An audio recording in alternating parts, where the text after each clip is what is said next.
حضرت بلال حبشی رضی اللہ تعالیٰ عنہ کی پیدائش حبشہ میں ہوئی۔ آپ کے والدین بھی غلام تھے۔ آپ قریش کے ایک رئیس امیہ بن خلف کے غلام تھے جو اپنی سخت گیری اور ظلم کے لیے مشہور تھا۔ غلامی کے دور میں آپ کو سخت مشقتوں کا سامنا تھا، لیکن آپ کا کردار ہمیشہ دیانت اور سچائی کا مظہر تھا۔ حضرت بلال نے ابتدائی دور میں ہی اسلام قبول کر لیا تھا۔ آپ نے حضرت محمد صلی اللہ علیہ وسلم کی صداقت اور دین کی حقانیت کو پہچانا اور اللہ کے واحد ہونے کی گواہی دی۔ یہ فیصلہ آپ کے لیے ایک مشکل سفر کا آغاز تھا، کیونکہ قریش مکہ نے نئے مسلمانوں کے ساتھ سخت رویہ اختیار کیا ہوا تھا۔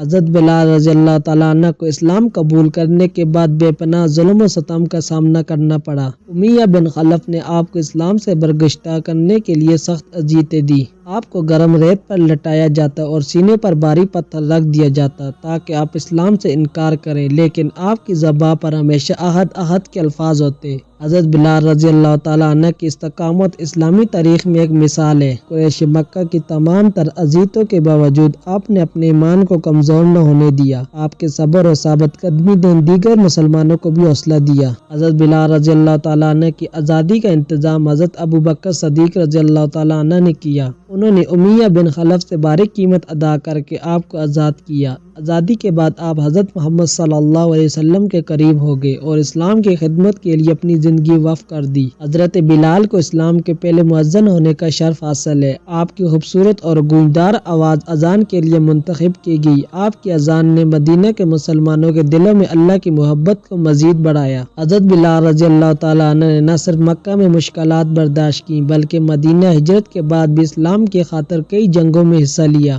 آپ نے بدر، احد اور خندق کی جنگوں میں نمایاں خدمات انجام دی۔ حضرت بلال رسول اللہ صلی اللہ علیہ وسلم سے بے حد محبت کرتے تھے۔ آپ کی زندگی کا ہر لمحہ اللہ اور اس کے رسول کی اطاعت میں گزرتا تھا۔ آپ کا تعلق رسول اللہ کے ساتھ بہت قریبی اور خالص تھا۔ حضرت بلال رضی اللہ تعالیٰ عنہ کا حجرہ نبوی میں رسول اللہ کے لیے اذان دینے ایک منفرد مقام رکھتا ہے۔ آپ کی اذان سن کر صحابہ کو تسکین ملتی اور وہ اللہ کی عبادت کے لیے جمع ہو جاتے۔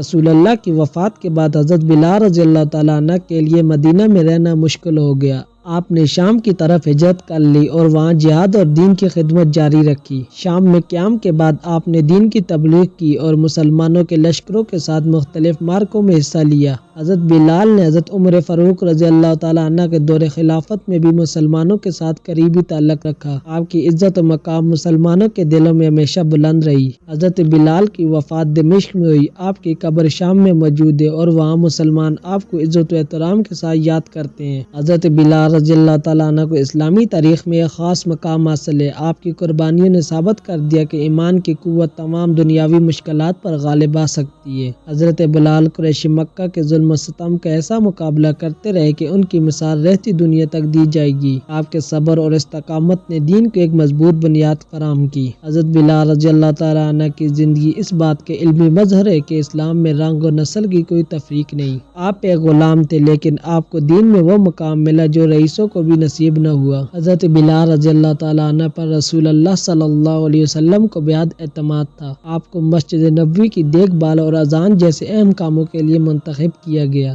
حضرت بلال کی زندگی ہر مسلمان کے لیے ایک سبق ہے کہ کس طرح ایمان کی قوت سے دنیاوی مشکلات کا سامنا کیا جا سکتا ہے۔